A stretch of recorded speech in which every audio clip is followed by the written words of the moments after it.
بسم اللہ الرحمن الرحیم۔ کیسے ہیں آپ حضرات؟ امید کرتا ہوں کہ سب بخیر ہوں گے۔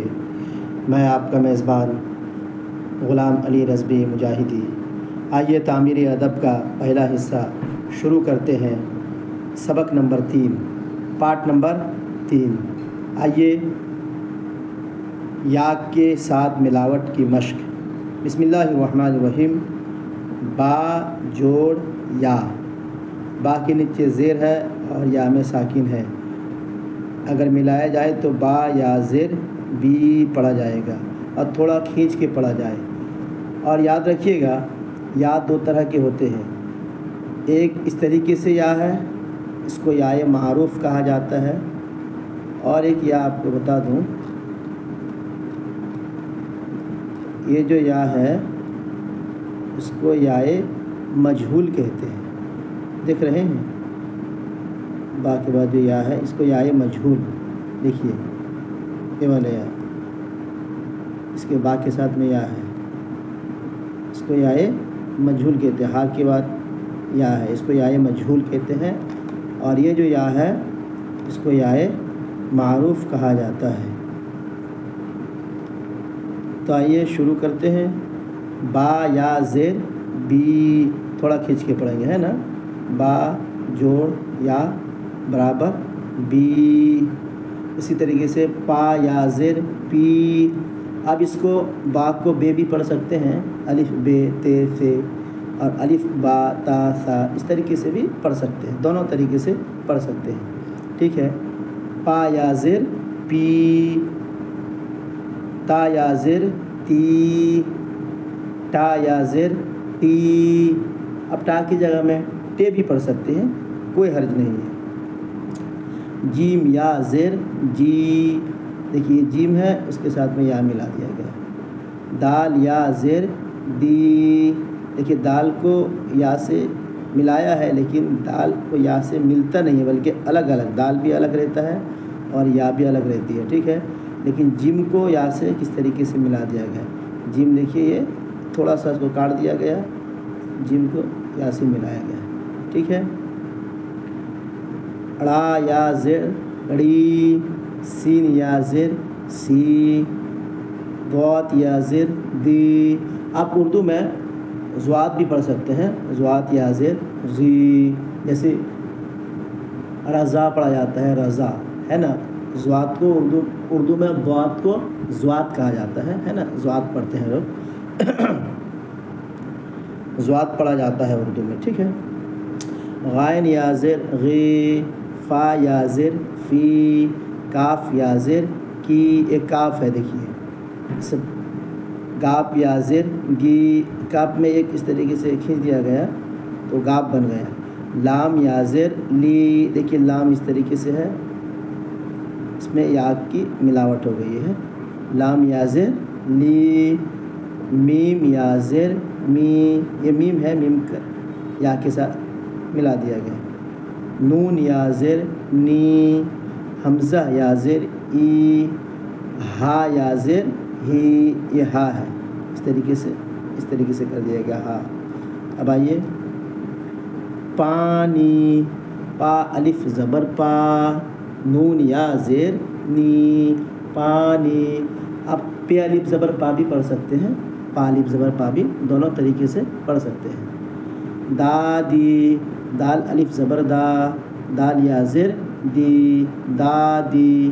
کاپی، کاف الف زبر کا، پا یا زیر پی، کاپی۔ حاجی، حا الف زبر حا، جیم یا زیر جی، حاجی۔ باسی، با الف زبر با، سین یا زیر سی، باسی۔ خالی، خا الف زبر خا، لام یا زیر لی، خالی۔ راضی، را الف زبر را، ضاد یا زیر زی، راضی۔ گاڑی، گاپ الف زبر گا، اڑا یا زیر ڑی، گاڑی۔ نانی، نون الف زبر نا، نون یا زیر نی، نانی۔ ساڑی، سین الف زبر سا، اڑا یا زیر ڑی، ساڑی۔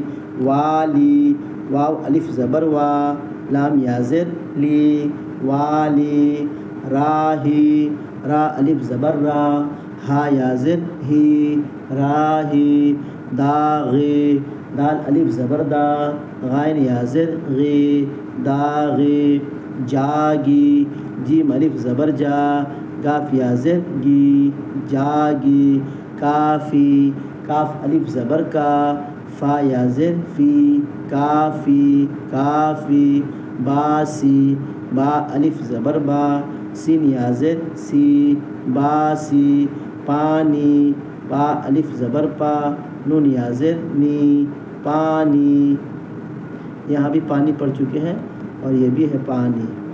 اب آئیے مرکبات۔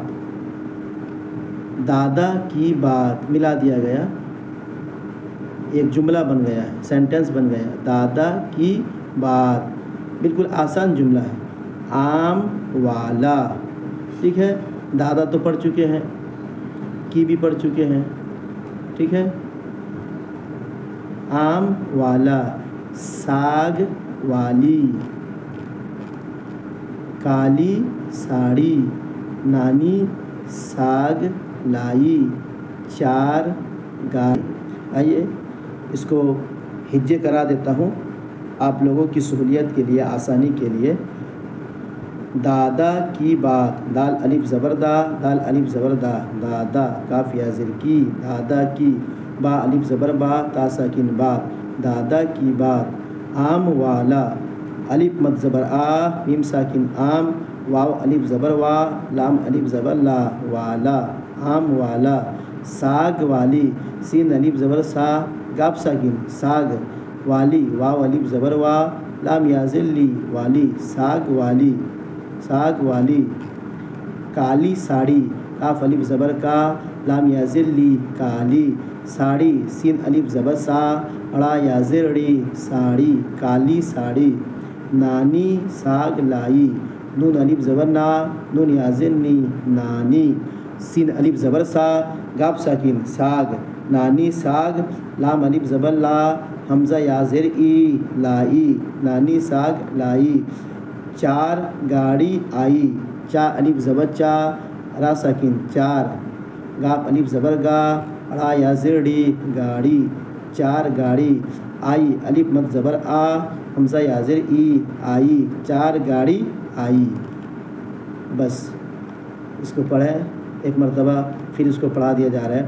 پانی دادی کافی حاجی باسی خالی راضی گاڑی نانی ساڑی والی راہی داغی جاگی کافی باسی پانی دادا کی بات آم والا ساگ والی کالی ساڑی نانی ساگ لائی چار گاڑی آئی۔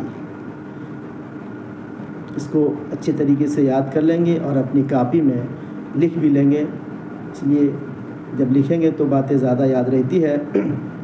اردو سیکھنا بہت ہی ضروری ہے، اس لیے کہ دینی باتیں اکثر باتیں اردو ہی میں ہے۔ یہ پورے ہندوستان پاکستان وغیرہ وغیرہ بہت سارے ملک میں اردو زبان چلتی ہے، تو آپ حضرات اردو زبان کو سیکھیں۔ بہت میٹھی زبان ہے، بہت پیاری زبان ہے۔ اس کو سیکھنے کے لیے سب سے بیسکلی کتاب یہی تعمیر ادب ہے۔ اس کتاب کو آپ حضرات خرید لیں مارکیٹ میں، کوئی زیادہ قیمت نہیں ہے، 10 روپے کی ہے اور زیادہ نہیں ہے، 10 روپے سے زیادہ نہیں ہے، تو آپ حضرات اس کو خریدیں اور زیادہ سے زیادہ پڑھنے کی کوشش کریں۔ تعمیر ادب صرف پہلا ہی حصہ پڑھ لیں گے تو انشاءاللہ مکمل اردو پڑھنا آ جائے گا، اور ساتھ ہی ساتھ لکھیں گے بھی، لکھنا آ جائے گا۔ السلام علیکم ورحمۃ اللہ تعالیٰ وبرکاتہ۔ پھر انشاءاللہ اگلا ویڈیو کے ساتھ ضرور ملوں گا۔